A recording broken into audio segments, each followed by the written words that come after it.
A hilarious new stand-up special from comedy legend Jim Gaffigan, The Skinny, is coming to Hulu November 22nd.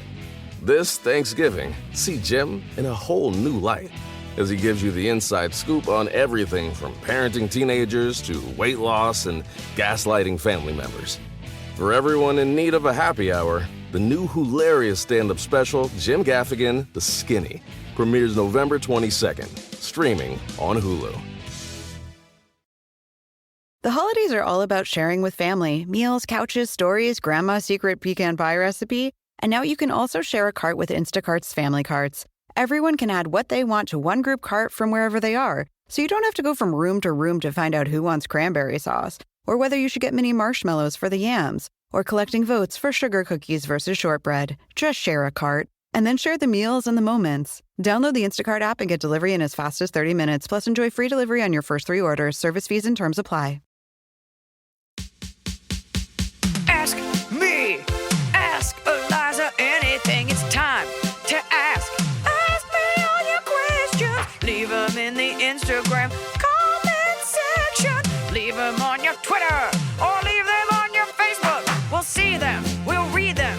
Then we'll give you answers. You know it. I've got it. I've got the answer. The answer. You ask me. I'll tell you anything.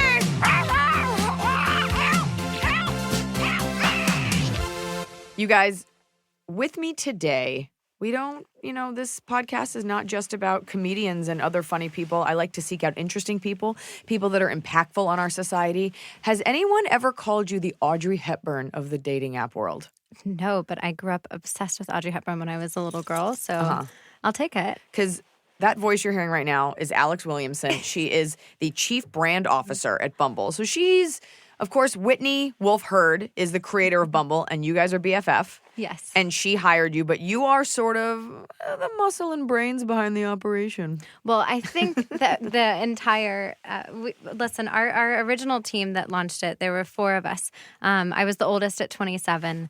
And we just set out to change the way that dating was for women. Because women are told, throughout centuries, women have been told to give their power over to men. You can't make the first move. You can't text message first. You can't ask a guy out. And we're talking heteronormative relationships here. Women are perceived as crazy or desperate or there's something wrong with them if they go after what they want in life, and we wanted to change it. And so that was Whitney's original concept and idea, was to fix what she thought was broken in society. And it was just that women feel disempowered in their relationships but can go after what they want in the rest of their lives. Well, because here you are, and by the way, all the concepts you're talking about, I touch on in my book, Girl Logic. So if you guys want some reading. All the things you're reading for the plane ride, so I'll check it out. We'll get you a copy. Okay. All the things you're talking about, I remember when I'd only done online dating once, but even in dating just in person, there is that just wait for him to call, wait by the phone, and then generations later, what? I said that. Jump in. I remember back when I was in college too, Whitney and I, so our founder and CEO and I went to school together. At SMU. At SMU in Dallas. Which is in North Dallas, which is where I'm from. Yeah.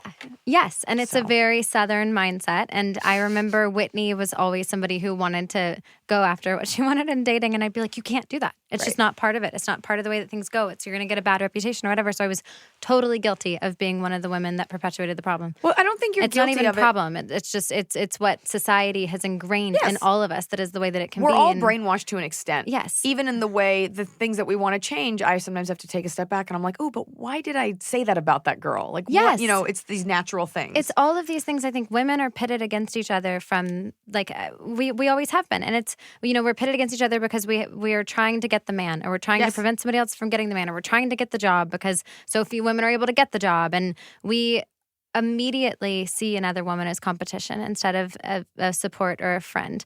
And that's one of the things that we've tried to change with BFF as well, because I think so many women have been burned by women. So many women have been burned by women. And I think so many women, I'm writing some jokes about this now, they tout feminism, and it's until a girl disagrees and then they hate you. And I think a lot of women need to employ feminism in just understanding I always say one woman's affirmation of one thing is not the negation of your existence. It's true. And it's hard to walk the walk. It is hard to walk the walk. And I think it's something that, so much of it just comes down to, I think that we put so much pressure on ourselves. But if you really just treat people with kindness, like you're going to do it anyway. And also realizing, you know, I always think it comes down to a race for fertilization of eggs. If your eggs, you know, were fertile until you were like 80, it would be less of a desperate thing. But we also as women have this thing where it's like, well, she stole my boyfriend. Unstealable. He went to her willingly. You don't want to be with the guy. Exactly. But it is Anyway. that like, I've got to like 35 to make this happen. And the scarcity of resources. Freeze your eggs.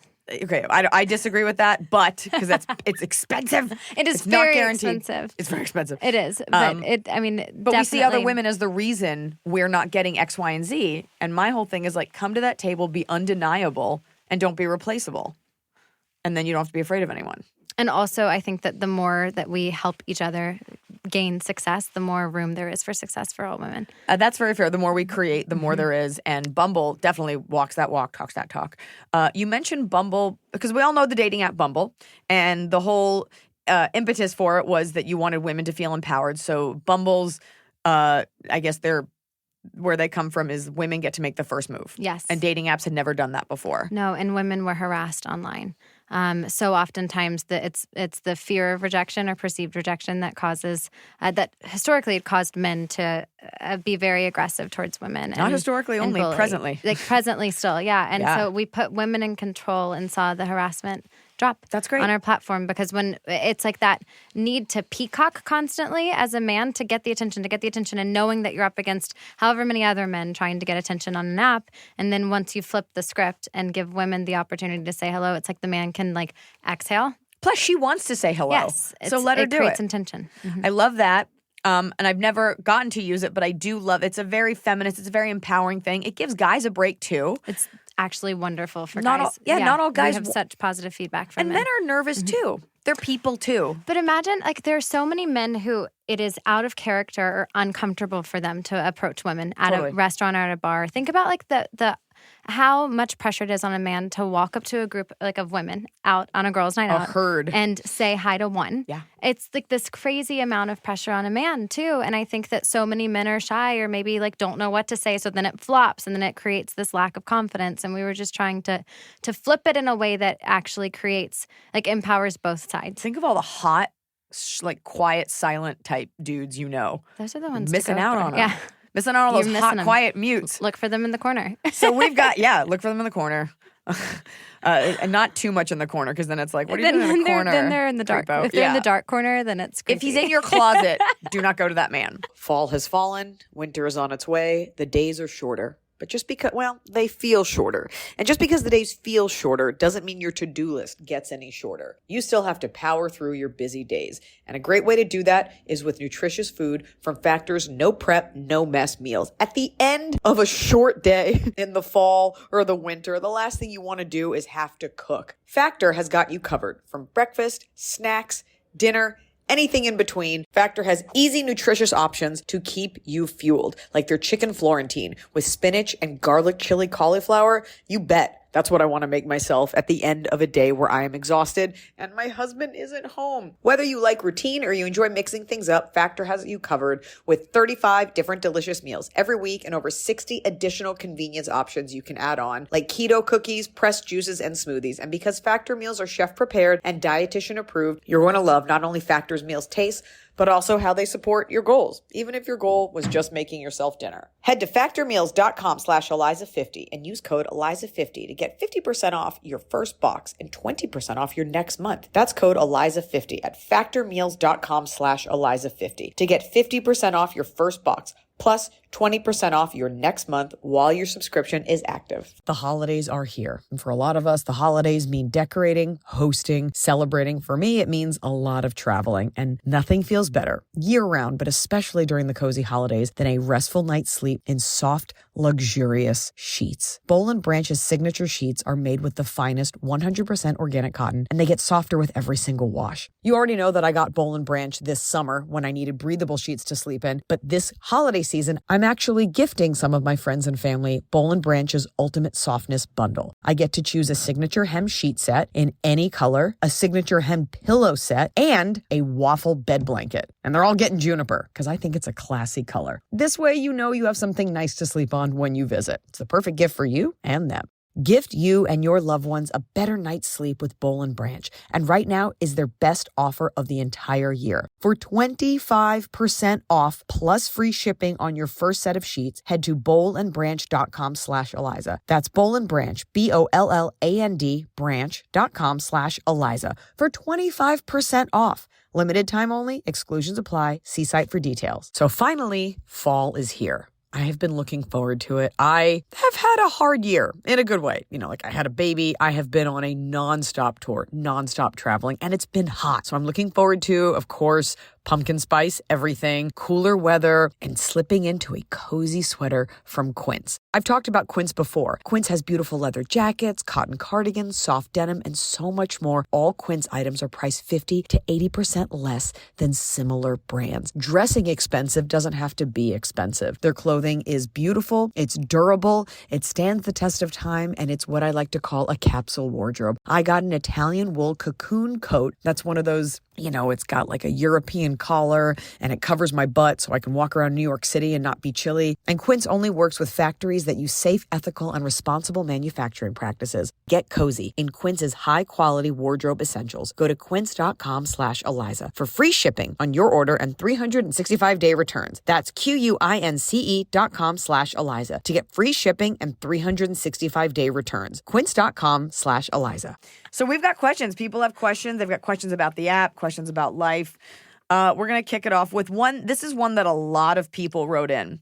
Meggie Moon says, love this podcast, Iliza. Thank you. For Alex, as someone with an extensive knowledge of dating apps, what would you suggest to make your online profile stand out? What are some things to avoid? Thanks. So Meggie Moon, that's a lot of people wrote that in. So she speaks for the group. Maggie Moon, there are so many things that you can do to make your profile stand out. The first, I recommend an unfiltered approach. I think that we are so used to being on social media and using, you know, women use and men use Facetune and try to change who they are and try to create this perfect image. But really, you fall in love with people's imperfections, truly. I mean, that's like the quirks and all the things that make somebody who they are is actually way more appealing. And those are the things that make somebody endearing. So I recommend putting up, I think candids are a lot better than posed photos. I think that what I would never recommend is like 6 photos of you posed looking the same, just like a different outfit. You hear that, girls? Make it unique. Make it you. Show yourself in places that show off your personality, show off your interests, because you're looking for someone who shares your same interests and wants to do the things that you want to do. So if you like to rock climb, put that in there because you want somebody to go rock climbing with, and that's on dating and on BFF. Find those opportunities to showcase who you are. If you're funny, have a witty bio. Ask a funny question. Get the conversation going there. And men, that's a hack. That's actually one of my favorite hacks for men to do in their bio is ask a question, because it immediately the girl on the other side has an opportunity to match with you and then answer that question, and it starts a conversation. Yeah. I think that use all of the badges that shows off your intentions. If you aren't looking for marriage, that is okay. That is totally fine. Use like the badges to show what you are looking for. If you like to work out, you know, you can find people who are interested in the same things as you. You can filter by astrology, actually.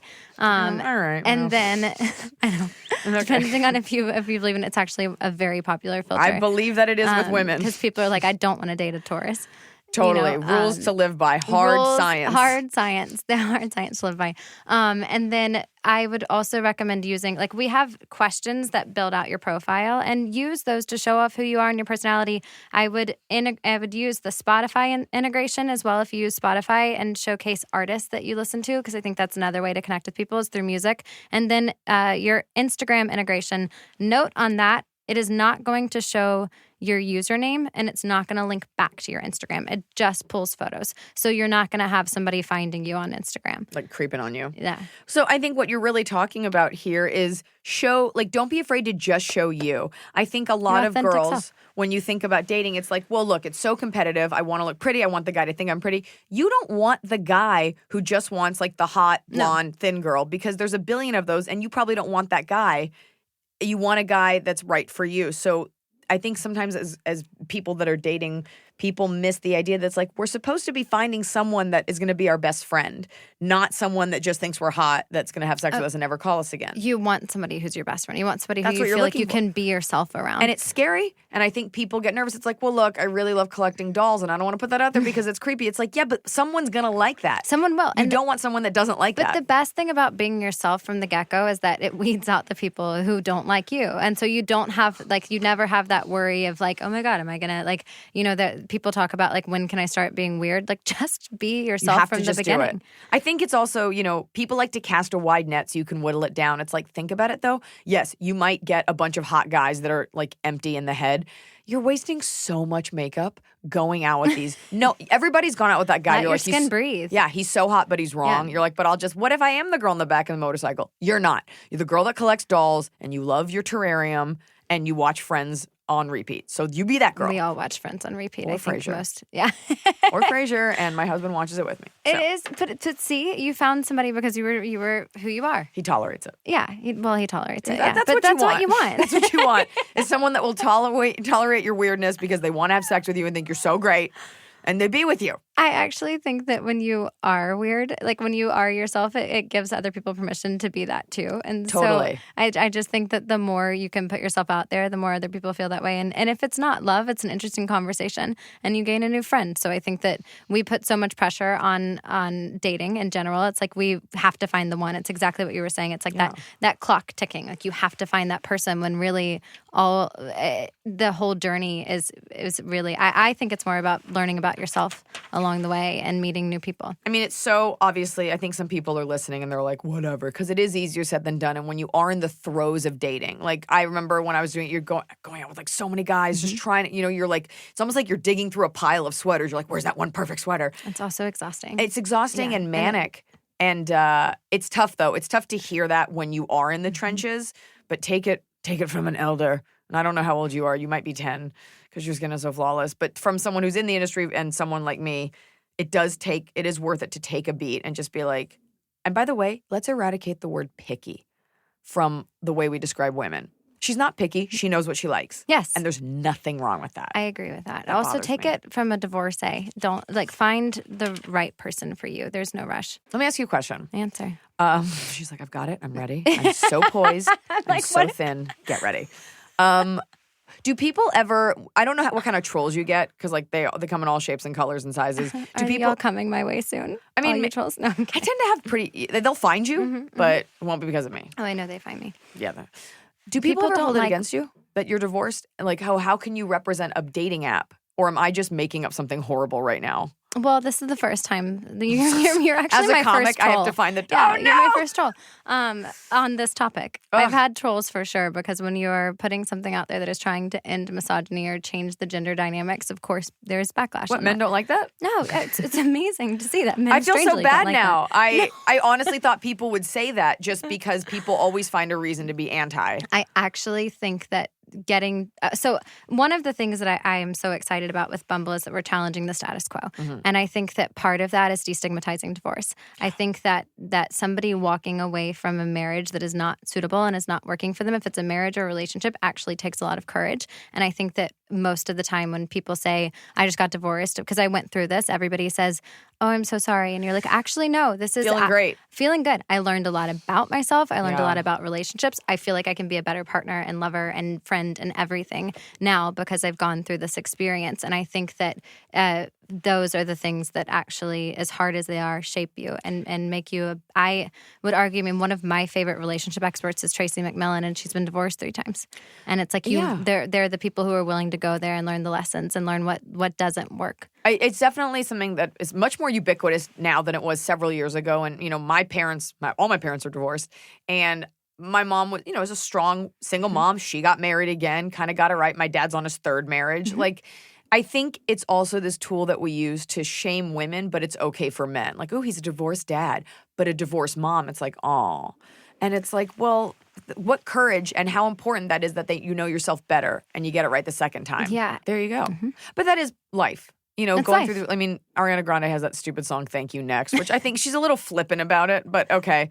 But, aside from a stalker or someone that was abusive, like, we all have people that we dated. And if you look back, generic. like, they gave you these gifts. You learned X, Y, and Z. And that makes you the person you are now. But I totally agree about the divorce thing. And I do think it's something that we use to shame women, but it's okay for men. And There's a lot of things that we use to shame women that most are okay things. for men. Most things. Like wrinkles, wisdom. It's great. Your gray hair, wise hair. On Veep, they called her stretch marks her wisdom stripes. I was like dying laughing. I was like, I'm so wise. There's a lot of that. But yeah, the divorce thing, it's also very normal. The divorce rate's like 50% in our country. I think it's 60. So many Actually, I think women it's up. that are around my age are on their second marriage. Because a lot of people, they got married in their 20s and you thought you knew something and you didn't. And now you're taking it again and it's just normal. I'll tell you what's interesting because Bumble, I've been there since the beginning. And when we first launched, keep in mind, like I was somebody who was telling Whitney when we were in college, I was like, no, you can't make the first move. People are going to think you're crazy. Like you can't do that. It's going to affect your reputation, whatever. And when we started this, I was like, I have to live my life according to what we're saying or it's all bullshit, right? And so that has been the biggest like challenge, the most welcome challenge for me is actually living, like walking this walk of empowerment and living in the world that we wanted to create. Like just like living as if it already existed. Holding yourself to your own standards that you created for everyone else. Exactly. I think that's the key to being a good feminist. Yes, it's actually living it out, and it's not easy every day. It actually can be really challenging. I mean, you're talking about moving away from things that don't work. And what I learned when I got divorced, because I'd seen Bumble and I'd seen the opportunities. I'm like, Bumble BFF is great for people who are moving to new cities and need to find friends. It's actually a really convenient way to meet people. Will you talk to me about that? Because I think some people. Yeah. Oh, go ahead. Oh, what I was going to say is when you go through a divorce, essentially you lose half your friends, you lose half your network, some of the times all of it. You have to rebuild. And it gave me a different perspective on what we had already created because it is the best platform for rebuilding your life. Interesting. So talk to me about that because I'm doing a project right now that I'm not going to go into it, but it's about the concept of after a divorce losing the friends for various reasons. Everyone, men and women both lose them, and how it is scary as a girl trying to make friends, especially as we get older. When you're in this hive mind, which is so cute that is Bumble, like in your 20s, you're like, we're in college, we just got out of high school, and we're all best. It's like a friend factory. And as college. you get older, or if They're you're someone built like in. me that doesn't have a day job, so I'm not like going out for drinks with the girls, and it is tough because it is like dating. I'm like, hey, Alex, did you want to get a drink? You're like, sorry, I'm busy. You're like, yeah, cool, me too. It's nerve-wracking. So talk to me about Bumble BFF. Well, I also think that when we're reaching out to friends, like we are busy, and it is like dating in the fact that you don't want to come on too strong, but I almost think that in order to make a new friend, like you have to come on kind of strong because other people just want to feel like worst case scenario, they can't meet you. You've made somebody's day. Is that the worst? I feel like there's worse. Well, there's worst case scenarios. You could end up being friends with somebody who's not a feminist and ends up cutting you down, for example. I mean, there's like, they like go and they talk about you and they like the invite you for brunch. backstabbing. That actually is something like that girl on girl backstabbing. I think that we all fall into, and every single person is guilty of it. I mean, even if you can say like I've never shit talked somebody, you've sat in a conversation and not defended someone. Stood idly by and you were complicit. Yes. So that is the worst. There's nothing more like that. That feeling of betrayal is horrific, and I think that what we're trying to change is toxic relationships. And that shows up in so many places. I mean, you can be in a toxic workplace and be miserable, and then it bleeds over into every aspect of your life. One of the questions we get a lot on here is just about like cutting out friends, and that's not about your app or anything, but just cutting out friends. A lot of the questions are about like, I've got this friend and she's annoying. I'm always like, move on. I think there's some of the biggest heartbreaks that you can have is a friendship breakup. Oh, every girl remembers the girl that broke her heart. Yeah. Oh, because it runs so 100%. deep. It runs so deep. Yeah. Because it's friendships and dating, we put up masks, and friendships we're more likely to let our guard down and be ourselves. And that's one of the harder things is feeling like somebody's cut you down. Or knew what I went through. Oh, yeah. Or knows how hard it is for me, and you're still being a giant bee about it. It's a particular kind of scathing when a woman is mean to you. And I think that's what we have. Like, that's like one of the top things that we need to change if we're moving into this feminist mindset. It's we've got to stop. There's a nicer way to end a friendship with somebody if they don't bring good to your life than cutting them down. And oh yeah. And, I mean, there's just so many. It just all goes back to being nice to people. It's not that hard. Showing a modicum of decency. Yeah. Just now I feel so bad about that divorce question. I honestly thought I was going to be saying something that trolls had been saying to you forever. And you'd be like, I got an answer for that. And you're like, no one's ever said that. I'm like, she's going to think I'm the worst person. No, I have a tougher skin than that, I promise. Oh my God. And I don't think so. I think that these are all the misconceptions that we have around For sure. dating, and I'm more than happy to talk about. You guys can't see Alex, but she's like a porcelain doll, and she's wearing a jumpsuit that like you couldn't wear because you would look like a trash collector, but she's like so thin, and she's like one of those like pretty tiny creatures that like has like razor sharp teeth. You just don't know because she's so pretty. That's what you are. There was an episode of Frasier where Kristen Chenoweth wanted to be his agent, and he like would, because she was like this hot little tiny thing, and she was like, "I've got something to say." That's you. My God. Like, it's Kristen deceiving. Chenoweth. I'll take it. I love her. Tiny, and he was just like, "I'm writing you," and then she followed him into the men's room to give him the pitch. She's like, "Listen up." The sharp teeth is hilarious because when I was younger, I remember my mom taking me to the dentist with a Oh photo my God, of they were Jessica metaphorical. I don't think you have sharp teeth. and saying, "Shave her teeth down," because I had vampire teeth. So the like fair skin, when the Twilight phase was around, I definitely had that vampire look. Okay, I wasn't looking at your real. This is going south. All right, next question for you. Me and Am I one of the first people to make a comedian feel bad? No, I'm kidding. no, I would be the first person to make me feel bad moments after I wake up. You just complimented me. I'm not. It was very nice. Pristine. Thank you. Google her, and she's like in like these designer shoes, and she's so like perfect. And she's just like, "I've got very thick skin." By the way, I'm not. I'm very far from perfect. I am a divorcee with anxiety. Now, let's not stigmatize it. I know we're not stigmatizing. No, I'm you're just saying I've definitely lived. I mean, I feel like every day we all have failures that we go through. Massive ones. Yeah, huge. Fall on your face all the time. Tucked in my shirt today, and I was like, "I'm gonna have like a cute sporty look." And then you walked in, I was like, "I failed. Who cares that I tucked in my shirt? She's not gonna be impressed by my tucked in shirt." Well, I actually was going to talk about this later in the podcast, but I it now. put on a dress this morning and walked out the door and realized the entire thing was see-through all the way, which would have been a bold first impression to make. I've been like, meeting she you. is really comfortable with her body. Yeah. It's very trendy. It's very actually. LA. See-through dresses, very trendy. I but love that. Not Was it tight? in a business perspective. No, loose, flowy. That's Yeah. Tight would have been a really strong move. Well, because I'm tight all I for could first see. moves, but that one would have been Tight I for can this understand because like the light goes context. through, but a big dress. It was like a big- summer dress. It was a summer dress, and it was see-through. Yeah. Did so that you was. notice it, or did a friend notice? I noticed. I saw in the mirror, and I mean, you could. It was there. Okay. You know. I wouldn't throw it away though. Keep that for that second date. Like, you want to say Keep something? it for the second. Keep it for dinner at home. Actually. See, I'm like, how can we be out naked in public but secretly? And I you're love like, that. I'm all for that. Actually, free the nipple. I mean, in an empowered way. And it, however makes you happy about it. In Austin, people are very low key about that. Actually, where our headquarters are, Because, a lot you know, of protesting. I am a Texan and I love Texas, whatever. And Austin's like super liberal, but it's still Texas. Mm-hmm. My best friend lives there, she and her wife, and they, were trying to adopt forever, and it's really hard. 2 college-educated gay women, it's still a nightmare. Trying to adopt. Because they're like gay. I actually looked into adoption too. I was looking at the laws around it, and it's hard to adopt as a single woman. Yes, I have another friend going through that. I don't know if it's just Texas as much as it is adoption. In general. In general, is challenging, and that needs to be fixed too. Yeah, I have a friend who... In my next life. you do now, has an apartment, and she wants a baby more than anything. This is an educated woman with a job who wants a child. Mm-hmm. There are so many kids that nobody wants out there. And they're like, well, you live in an apartment. I'm like, how many kids live in apartents? Everywhere. Everywhere. How are we being so picky?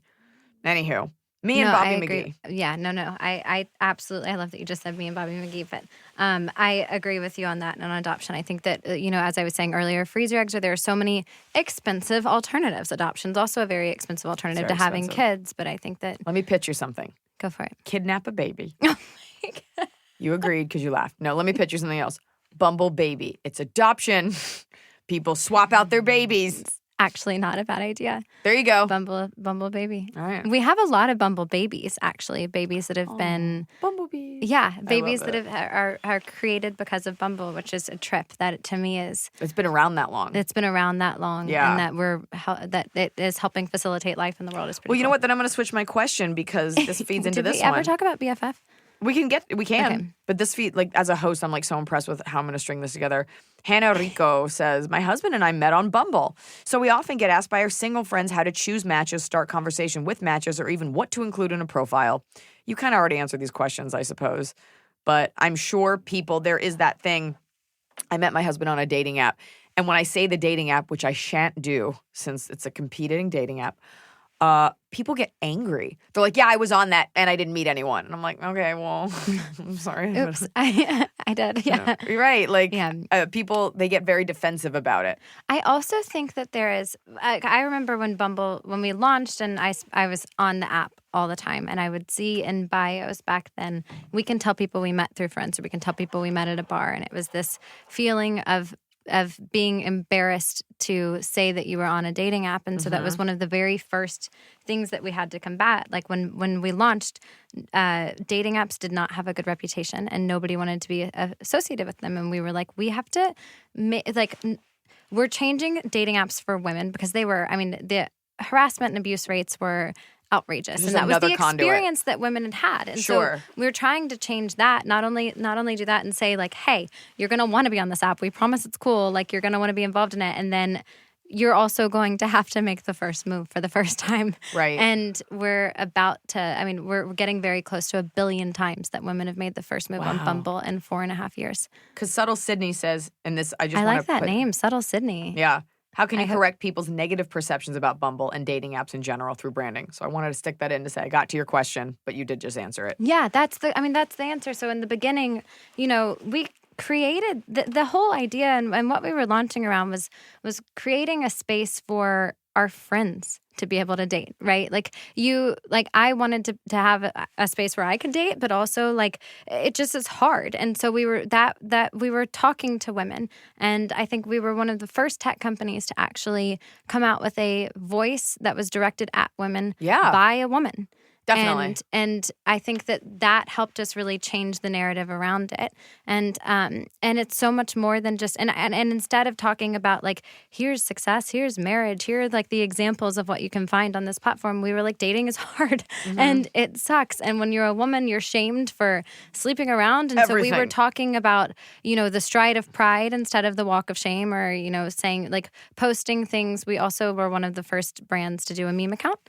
This was back, a while ago before anybody was doing that, and saying things like it's not a walk of shame if you're stopping for brunch along the way, and really trying to change the perception. And I think that was almost the opposite of what anybody would have done at that point around dating apps. And because you were seeing things by Philippe, where you're seeing these just the way that women are treated, and we were just that cycle was just being perpetuated, and we wanted to stop it. Definitely an upset. Yeah, and then I'll tell you one of the most surreal moments is when people would be in Bumble merch, wearing it proudly, and other people would try to buy it off of them. And we were like, we're on to something that it's no longer something that people are embarrassed to use. Our goal was for it not to be the app that you use at 11 p.m., but at the 11 a.m. app. Yeah, when you're getting that morning. So when you're on the toilet in the morning, let's scroll through it. I've noticed that, at least since I've had my babies, that I smell differently when I sweat. Maybe I'm just getting older. I don't know, but I smell differently. And I don't love that. If I'm on set or if I'm on stage or if I'm doing anything functioning in public and I don't want sweat stains or to be aware of my stinky pits, that's when I turn to Lumi Whole Body Deodorant because it keeps me smelling fresh all day. Lumi is seriously safe to use anywhere on your body. Pits, under boobs, right ladies, thigh folds, belly buttons, butt cracks, your feet. It's clinically proven to block odor all day and control odor for up to 72 hours. How? Well, unlike certain traditional deodorants that may try to mask odor with a fragrance, Lumi is formulated and powered by mandelic acid to stop odor before it starts. Lumi's starter pack is perfect for new customers. It comes with a solid stick deodorant, cream tube deodorant, 2 free products of your choice like mini body wash or deodorant wipes, and free shipping. As a special offer for listeners, new customers get 15% off all Lumi products with our exclusive code if you combine the 15% off with the already discounted starter pack. That equals over 40% off the starter pack. Use code Iliza for 15% off your first purchase at LumiDeodorant.com. That's code Iliza at LumiDeodorant.com. A hilarious new stand-up special from comedy legend Jim Gaffigan, The Skinny, is coming to Hulu November 22nd.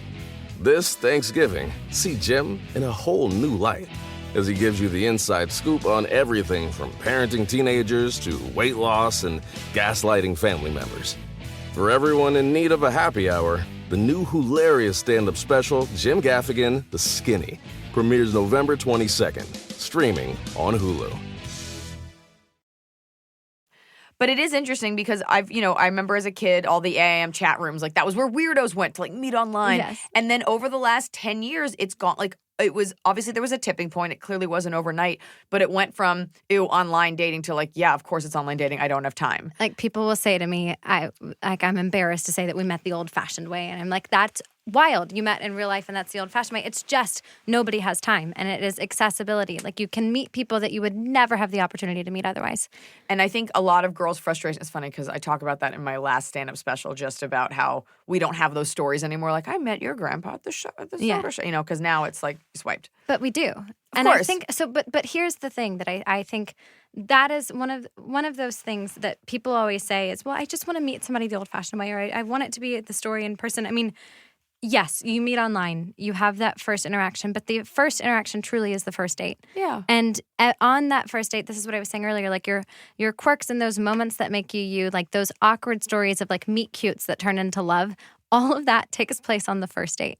It's just a first introduction. And those first dates happen, unless you're like sitting next to each other on an airplane, those first dates happen because a friend set you up or whatever else. And it's those little moments that are the memories that it's just a tool that gets you there faster. It's like playing with fate, essentially. To look at it, it's just a tool. And really, it's your own merit that got you there. They clicked on your profile because of what you built.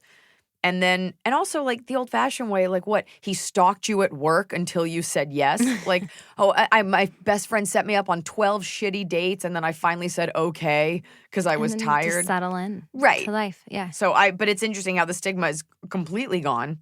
Anonymous says. Anonymous. Some of them are anonymous. Okay. I'm a 23-year-old woman and I'm looking for a relationship. Do you have any suggestions on how to find a meaningful relationship while using dating apps or any other general advice on how to let a guy know you want a relationship? Let's answer that last part. How to let a guy know. Let him know. Just let him know. In your badges, Anonymous, listen, at 23, God, at 23 is a tough age. It really is. And I think so because that is the first age where you're getting out of college and you're feeling the pressure. You're like feeling that heat to be like, I want to be a young mom, or I want to be a young, like be married young, or whatever it is. And I think that if you are looking for a serious relationship and someone to be a partner, then use the badges and say it up front, because I think what we tend to do as women and men as well, it's like, oh, I'm not looking for anything serious. Yep. And you are. And then you're let down because your expectations were false and they weren't met. So if you can just be honest about it, then you're not going to waste your time with the people who aren't looking for the same thing. You're weeding out the people that you don't want. I talk about this all the time. It's like we say it to be more likable. Like, I don't know if I want kids. It's like, you do. And if you don't, that's okay. But I don't want marriage because it seems more attainable and more attractive. And it's like, it's normal to want that.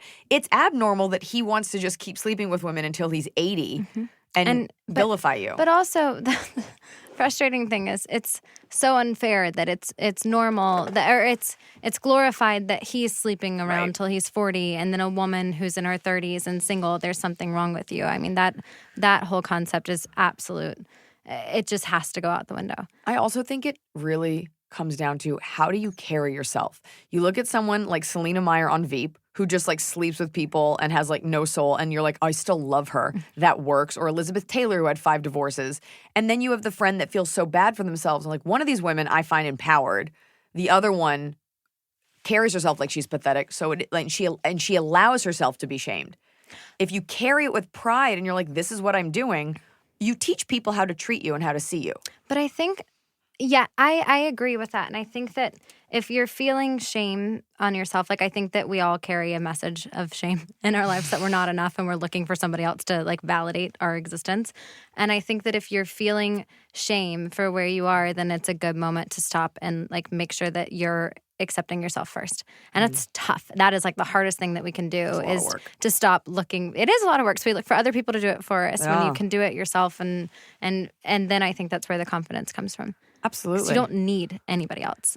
You don't. And look, you're going to piss people off regardless of what you do. But we'll literally anything by waking up. Yes. But what will bother women, and I think women are bothered most by women that don't have a sense of self, and everything is like, whatever my husband wants, my boyfriend, then women will hate you. So at least get the women on your side and find a couple men who find strong women attractive. But have an opinion. Have an opinion. It's okay to have an opinion. It's Even a okay bad to like one. certain foods. It's like even a bad one. Like just like live for something, you know, or else you end up living somebody else's life, which a lot of times women do in marriages. You end up living the life that is like you end up living as a support to someone else, and that's great. I mean, there are so many women. If that's what you want. If that's what you want, there are so many women out there who have done that and have done a beautiful job of it and have created an entire life out of building a home and having kids and raising a family. But if that's not your truth, then just live the way that you want to live. We're in an age right now where it's okay that that's not your truth. It might not be, and I've talked about this before, like perfection looks different on everyone. Some girls' perfection is 3 kids, a perfect job, perfect husband. Perfection for me is not 3 kids, and my job will never be perfect because it's just a self-inflicted wound. Always, you should just always. I ate 3 bags of popcorn for dinner the other night, put it in my mouth guard, and I was like, I can't have sex. I don't feel well. And I went to bed. And he was still there in the morning. So you be yourself. Yes. We're also contractually obligated at this point because we signed some papers. I mean, you're talking to somebody who proves that you're not. You are contractually obligated, but he still was there in the morning. He was still there. Just to show something because the contracts are not always completely binding. Totally fair. I'll see if this runs thin. Like I'll see how long I can do 3 bags of popcorn a night before he's like, this I can't do I think this. It sounds great. 3 bags of popcorn and a bottle of wine with truffle salt on the Amazing. popcorn. No wonder you ate 3 bags. I would have too. It's It's stop. addicting completely. And immediately after, I was like, my stomach hurts. Yes. I was like, because I ate like a cow. And cereal. Those 2 things. I told Alex about my Kashi Goling Crunch experience, you guys. And she was like, it's a tough one. It is tough because you want to eat the whole box of cereal. And cereal really is way processed. It's way processed. Speaking of poop, no. All right, who's next? Meech is cool. So I'm not the target market for Bumble. I'm a cisgendered gay male, and I'm a little on the hefty side. However, I'm a person who wants to believe in the hope that online dating gives us, and I'm on sites that would cater to my people a little bit better. The gays. The gays are my people. What do you think is most important when you're trying to attract someone with only your short bio, a few filtered to shit pictures, and hopefully a pleasant volley of messages that aren't a constant exchange of nudies? I think you kind of answered this at the beginning. Do you want to address the whole thing about cisgendered gay male? Yes. First and foremost, I can say to you that Bumble has same-sex dating. We're actually available to all genders, and however you identify. And if you're a man looking for a man, you can definitely use Bumble. The only difference is that it's just 24 hours. Either person has to make the first move, so we're stopping ghosting. Okay, so we're also working. We're working very closely with an app that we have called Chappy, and it's a gay dating app, and for men. And you've touched a nerve for me personally because I am absolutely frustrated by basically what we do at Bumble, and part of our mission is not only ending misogyny, but it's challenging the status quo and the stereotyping that takes place for gay men in particular, I think that when you come out, it's the most courageous thing that you can do, and then ever is to stand in your truth and say, this is who I am, and celebrate that, and then if you don't feel welcome on platforms because you aren't thin enough or rich enough or handsome enough or whatever, like all of that to say is that like that Chappy, we are trying to change that, and with that platform and on Bumble as well, and we really do live by the values of kindness and respect and equality. And I just want to tell you that you're going to find somebody that is right for you. But my heart just goes out to you with that question. I just think that you are wonderful, and the stereotyping that exists is so unfair. And then I actually forgot the end of the question because I just got really passionate about that. That's okay. You answered it in an earlier thing you were saying. But I will say I read this an interview you did with Business Insider, and I was wondering that, for same-sex couples, because on Bumble, the girl makes the first move. So it's like, oh, if it's 2 lesbians, and in my head, logically, I was like, oh yeah, well, the butch one, that's the one that has to make has to get the move made on. No, of course, it's separate. One of my favorite. It's not like a top-bottom thing. No, and one of my favorite things, favorite stories actually that I've ever heard from Bumble was a woman who had been afraid to come out and finally was able to come out through Bumble and met the love of her life, and they're now getting married, and they're just the most gorgeous couple and wonderful people. And I think that, it's absolutely optimal, because really what Bumble is about is creating a safe, kind, respectful place for people to meet. In the article, it was basically, it doesn't matter who, if it's a same-sex couple, there's 24 hours and then the match goes away. So the onus is kind of on both of you. And the other person has to reply within 24 hours. So if you're gay, this is not just for girls, hitting on boys. If you're gay, this is there for you too. Completely there for you too. And I think, so much of what we've talked about is putting women in control, because they've never really been in control in their relationships. But that doesn't mean that we're neglecting anybody with it. Anonymous, 24-year-old male living in Atlanta, Georgia, recently got out of a long-term relationship, 6 years, he wants us to know, and have been focusing on myself since the breakup. Excellent. I love that. 24. That's a great age. It's a hot age. I have a pretty healthy social life, so meeting people isn't awkward or hard for me, but I am looking for something different. So far, I've gotten a few matches and very brief interactions. Any tips on how to get more matches more frequently? Please help. Okay, so I can help you with that. I would, there's like simple steps that you can do in broadening your distance, and then broadening your age range. I always say to go a year, if say you're 28, 24. So say instead of just looking for 24-year-olds, I'd go from like 22 to 26, and that broadens your range. But I also think that if the conversations are running stagnant, don't be afraid to follow up and ask another question, and then don't be afraid to politely unmatch somebody if it's not going there. I think that so much of it is that waiting game, and a lot of it really is using, for men, it's great to use our super swipe, which is where you can actually show somebody that you're really interested in getting to know them, and it's just like an extra compliment. And then we have Bumble Boost, where it's a subscription-based model where you can extend a match or rematch with people, and then see people who've already liked you. So that really does just increase your odds of meeting people on the platform. Use those tools. Court Couch Confidential. Hey guys. So I've tried various dating apps, including Bumble. And the thing I run into is that I'm most often nervous when we start talking. What's your advice for meeting interesting people safely in real life? Actually, I have some advice for this, because we are... Thank God, because I don't. My advice number one is we have a feature on Bumble that's called photo verification, and you get a blue check mark, and it's where you follow prompts, and you have to do a selfie with a hand gesture back, and we have human moderators to prove that it's you. Prove that it's you. So you get that blue check mark, so you know you're meeting that person in real life.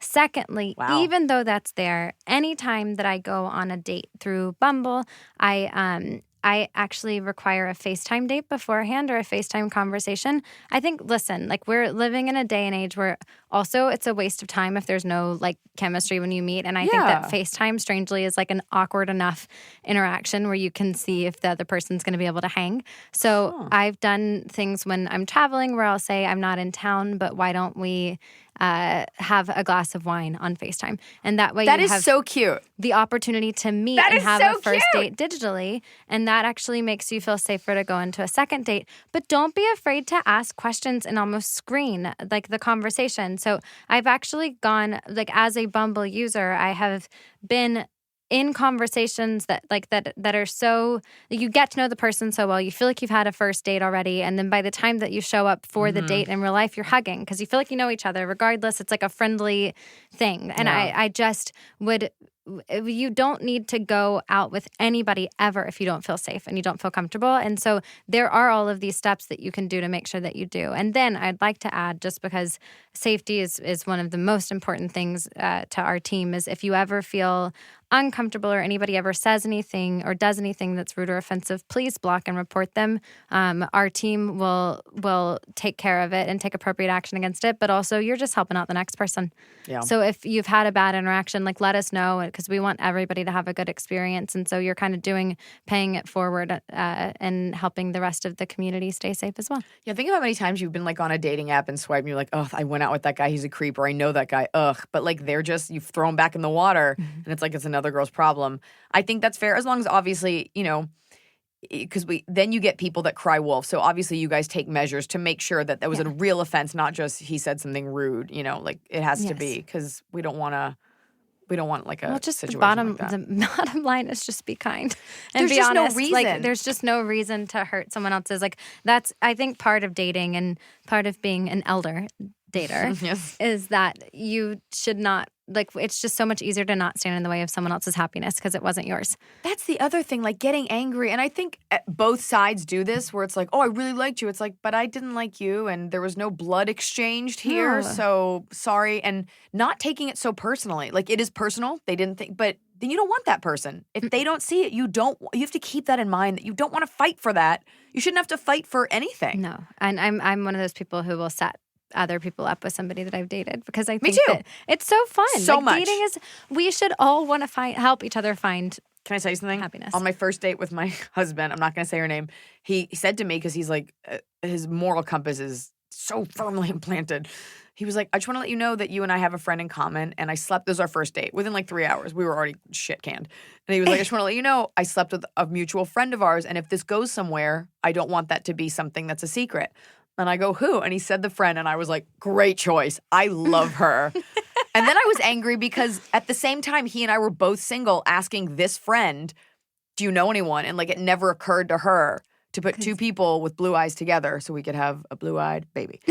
But I said ex-boyfriends all the time, I don't subscribe to this, like, he was mine so no one else can have him. No. It's like peeing on your territory. Yes.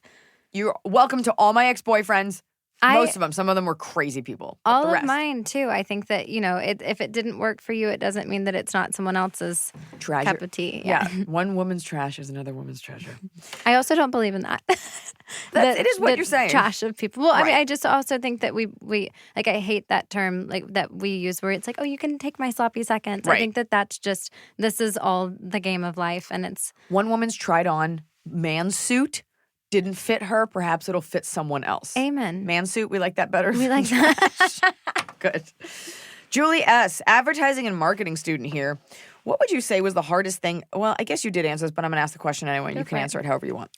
What would you say was the hardest thing about establishing a brand like Bumble? Was the easiest thing about establishing that brand? How do you compete with the other dating apps? She wrote applications. And what was the most unexpected thing you've encountered in building the brand? Maybe answer that last part just because.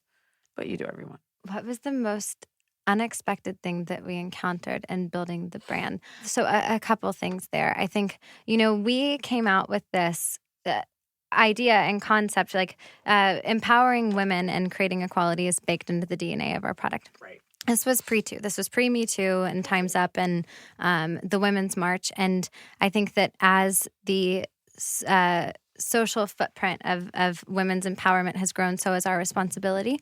So that was something that I am so grateful that we have that experience to be a part of helping change the gender dynamics and helping like challenge the status quo every single day. That was not something I think what we set out to do. We honestly at that time I don't know if I said this earlier, but there were 4 of us and I was the oldest at 27. No. And we just wanted to change dating.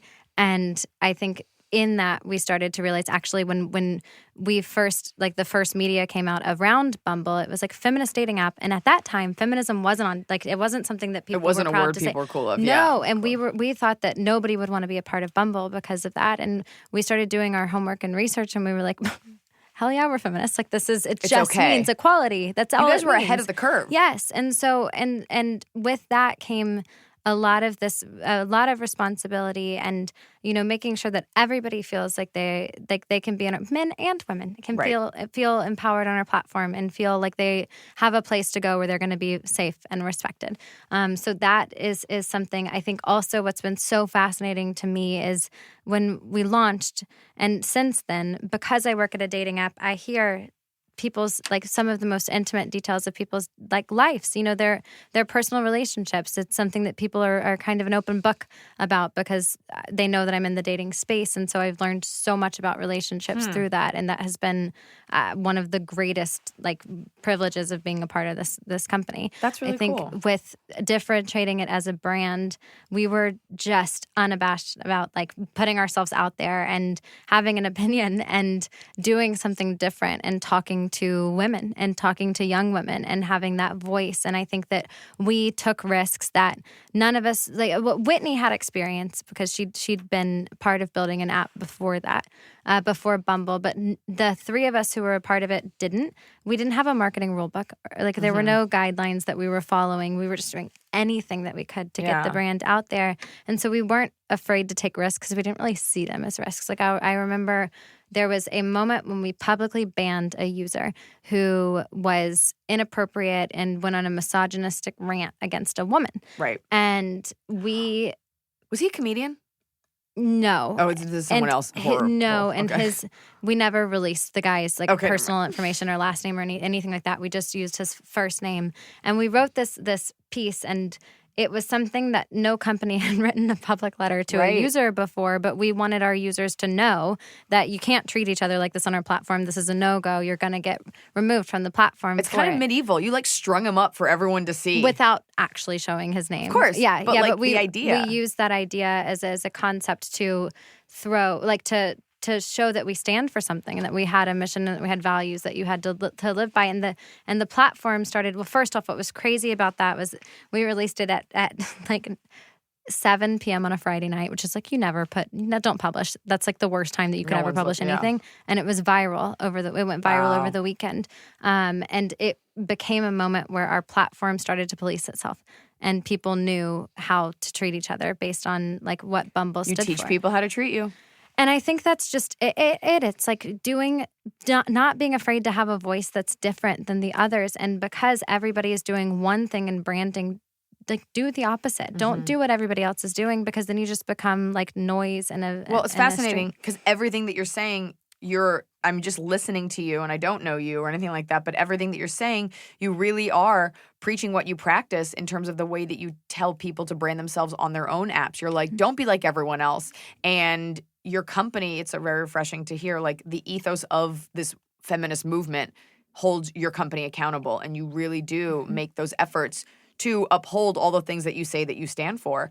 And Absolutely. Everything that you're saying about your company, I think your wish is for people to manifest that in their profiles. Completely. Be yourself, break those rules, take some risks. Living by this changed my entire life. So I think that... Wait, next question that has to do with that. Okay. Dax is a name. What personal philosophies do you feel you've developed since joining Bumble? Well, first off, the values and the mission were something that we all personally believed in. And so those have always been something that I've lived in. I feel much more convicted in them, and I feel much more I just one of the very first slogans that we did on a billboard was in New York City, and we bought one of our first billboards. I think it was our first billboard, and it just said, "It's cool to be kind."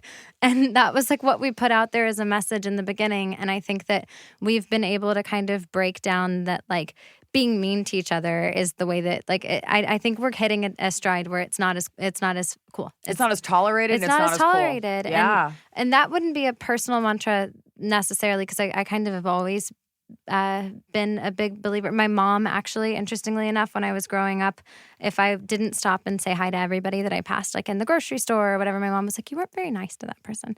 And so I learned and when her reasoning behind it, which I've always been moved by, and I think had a lot to do with a lot of what I was writing in the beginning for Bumble, is she said, you could be the only person in a day, a week, a year who asks that someone how they are and actually listens. And I think that there's just so much loneliness in the world, and being able to combat it by just being kind is just be the kind. Easiest thing you can do in a day. Yeah. And then other things that I've learned, it is okay to live your life the way that you want to, as long as you're not hurting anybody else. Mm-hmm. That's been a major thing for me. And I've also, other life philosophies, I think that boundaries are the most, important act of self-love and self-care that you can give yourself. And I've learned that the hard way. Not just in life, love, in but love, in work, friendships. in everything, in friendships, everything. I think that what we so often go up against are mismanaged expectations. Ooh. And if you don't create this world of basically, if you don't put the things in place that help you feel fulfilled, you're gonna start to resent the people around you. I think that's something that I've sort of come to terms with as I've gotten a little bit older, is just like teaching people how to treat you and setting those expectations and, setting up those boundaries so that people don't overstep, then no one's feelings are hurt. And it is a minute-to-minute thing that you have to change and you have to manage it, but it's a self-care, healthy thing to do. And life is awkward. Anyway, like you run into just like when you're setting up those boundaries, like life can be hard. It's hard enough as it is. And if you can get through tough conversations, then you're like eons ahead because you deal with them. You're going to, in life, as you put yourself out in the world, you're going to deal with tough conversations all day, every day. And if you can face them head on, I think that it's a lot easier to live with integrity. I think I completely agree with you. And I also think when you come to the table unarmed, you're like, I'm coming to this situation, if I have to talk to you about something my aunt always says, from the highest light, then if the person's horrible back, you're like, look, I really did my best. Or people can sense when you're coming at them with an attitude. I hate passive-aggressive stuff. I'd rather just be aggressive. But at least you know where you stand. All the lights on and be like, here's what's going on. Here's what's happening. Yeah. And people usually respect it. If because you can tell, like, the person's not trying to hurt you. Like, I'm just trying to get this out on the table versus being cloaked. And I think as women, we're often taught to be cloaked. And I have one more side note tangent on this conversation. I think that as a society and as humans, we need to give people the chance to grow and evolve. And I think that that is the only way that we're going to actually be able to move forward and create equality is for people who think like, I didn't see things from that perspective before. I now recognize where I was wrong, and I will act differently moving forward. And make it okay for them to say that. And allow people to be there. I totally agree. Because I think that we're in a place where people are scared to just, like, people don't even know how to act, and we're in a place where people are getting really enlightened to it, and it's okay to change and grow, and we should be applauding people who are growing and changing. I completely agree. You have to forgive someone for a past transgression. They can be held accountable, but I saw this meme. I'm such a girl. I'm like, I saw this meme, and it was like, I love memes. I live for a meme. You are not, you don't have to be, you are in no way responsible for being the person yesterday that you are today. Like meaning like you're not held to being that person. With the internet, you arguably With the are. internet, because people do that gotchaism thing. Before Yeah. we did this interview, I was like, just so you know, I'm not trying to get you. Like, I'm not trying to get a soundbite out of you that will screw you later. Everything we do is like, well, you had that one mean tweet. And it's like, okay, but I haven't since. I don't think that now. I'm so sorry. Can we move on? And I think that happens in relationships too. I think that we have to be open and willing to evolve in our relationships and watch the person that you're with evolve and encourage and celebrate that growth instead of being like, well, the person who I married or the person who I started dating doesn't like, I don't know, folk music, and now they're like super into folk music. Like, just like that's a really basic, shallow example. Really, but innocuous, but you won't offend anyone. But still, exactly. But still, like giving people the opportunity to evolve in every aspect of their life and be along for that is how you have healthy relationships. With your friends too, just letting people, and without jealousy. I think sometimes we see someone, they're starting to do X, Y, and Z, and part of us, we have that worm mentality where worms always pull each other down from the light. Tall poppy is what they call it. What's it called? It's called, in Australia, it's called tall poppy syndrome. When somebody starts to like grow poppies. and find success, we cut them. They cut them down. Yeah. Well, good to know it's not just American women. No, good to know it's it's not. throughout the world. All right, well, it's time for Top of the Cob. Don't point at me, Emily. I'm doing it. Hit the song. It's the top of the cob. We're doing it right every day. You just take a bite. Top of the Cob. Would you like to go first? Would you like to kick us off with your top of the cob? Top of the cob. I immediately thought of your dog Blanche's just undying love when I first walked in. It was amazing. I would have said that I've just started the process of freezing my eggs. I'm very grateful to be able to have really that into experience. This. Yeah. So that's the top of the cob for me. And I have started in the past 6 months, really gotten into meditation. And that has been something that for me is game changing. How many minutes a day do you meditate? I actually like 10. 10? Yeah, I don't. I use multiple apps, and sometimes I'll do it by myself. Sometimes I'll just listen to chants, and I find that it is the most grounding way to center if you're feeling like everything is and anything is chaotic in any part of your life. It kind of helps make better decisions and be clear headed. So that's the top of the cob. You clearly didn't do it before you went on this podcast because this was a bad decision. You're like, I didn't get a chance to meditate.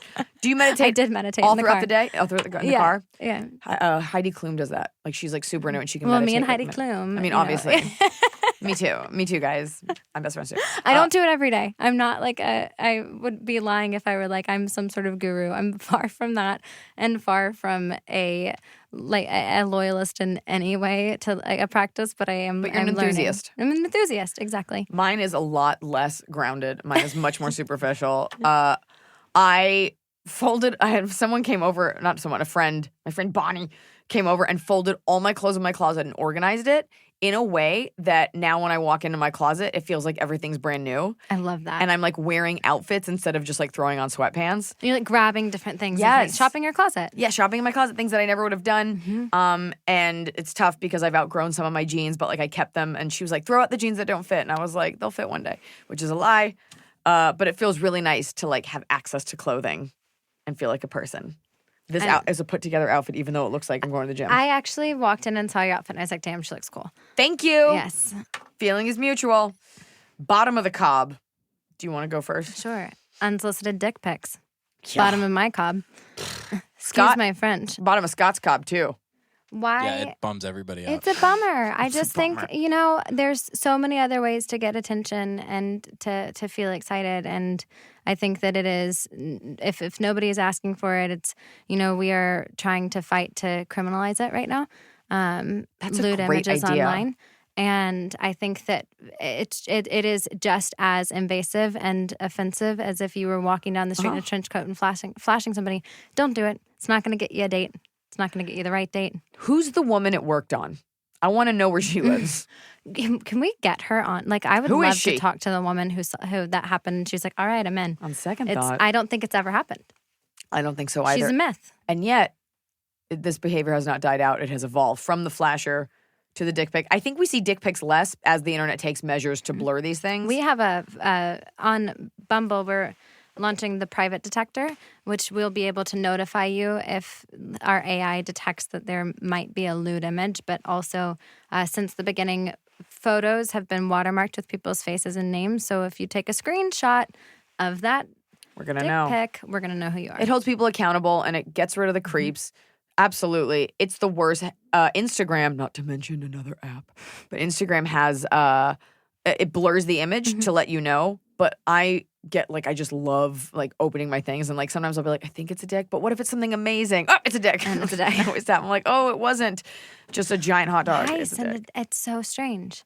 Anyway, it just is. That's definitely a bottom of the cobber for me. Definitely. And the other was a see-through dress, but But we already knew about that. we already knew about that. Also, I want to say something about the dick pic.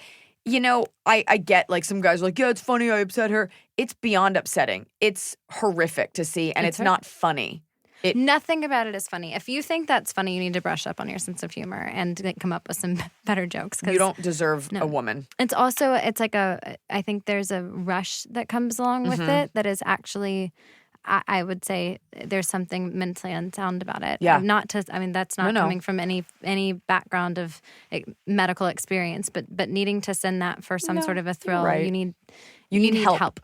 You need help. You're I'll take it a step further because you won't, because your PR person is here. You need help. You're a bad person. No one will ever love you. There, I said it. She's like so quiet. She's like, I gotta get out of here. You're a bad person. I say it, please. Unless I love it. they say I'm sorry and they don't do it again, I'll give you the permission and space to evolve. And listen, if you've sent a dick pic and you're listening to this podcast and you realize, wow, I should never do that There you again. go. I understand it. More power to you. Then Alex wants to know you.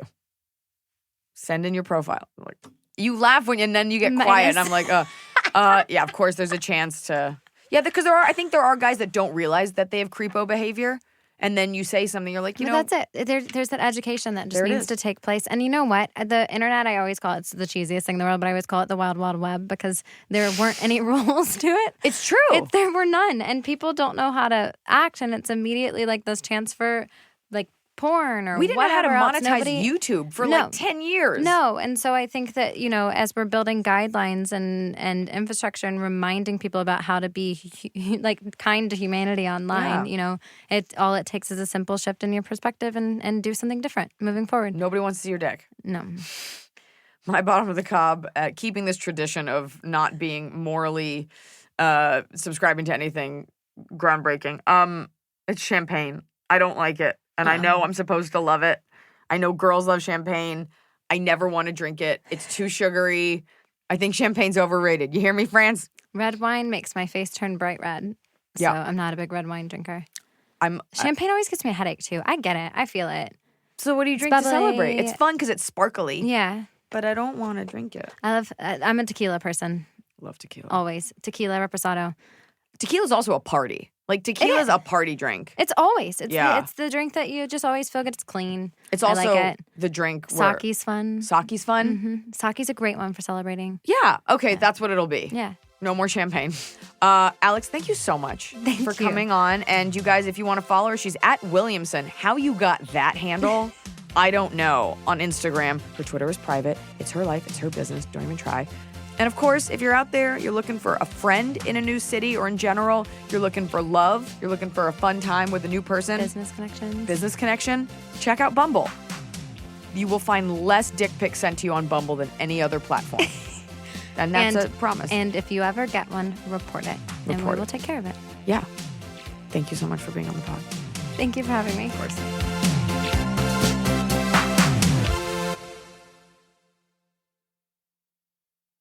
It's time to have your high five moment with High Five Casino, the top social casino where the action and real prizes never stop. Fun spins and big wins are right at your fingertips with over 1,000 games, including High Five Casino exclusives. High Five Casino is always free to play with free coins given out every 4 hours. Sign up today and get free welcome coins you can spin for a chance at cash prizes. Visit highfivecasino.com. High Five Casino. No purchase necessary. Void where prohibited by law. Must be 21 years or older. Terms and conditions apply.